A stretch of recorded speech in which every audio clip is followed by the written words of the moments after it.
Hi, in this video, I'll show you how to cancel your Adobe Creative Cloud subscription. Step 1. Open a browser and search for Adobe account. Click on the first link that appears. Sign in to your Adobe account using your email address or through your Google account.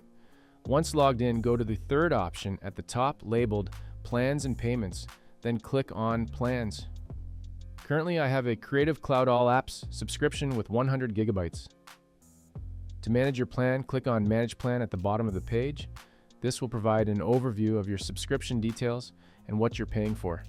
Here you can choose to look for a better plan or proceed to cancel your Adobe plan. To cancel, click Cancel Plan, then re-enter your password to confirm your account details. You will be directed to the Cancel Plan wizard.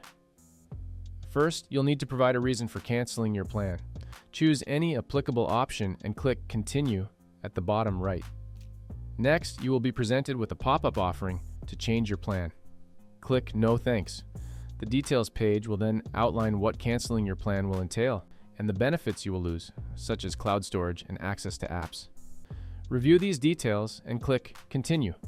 You might receive additional offers, such as free months or other incentives to stay. If you still wish to cancel, click No Thanks on the bottom right. Finally, the review page will provide the final details, including the affected plan, early termination details, and the date your plan will end. Once you're satisfied with the information, click Confirm to complete the cancellation. If you have found the video informative, give it a thumbs up and subscribe to the channel for more such videos.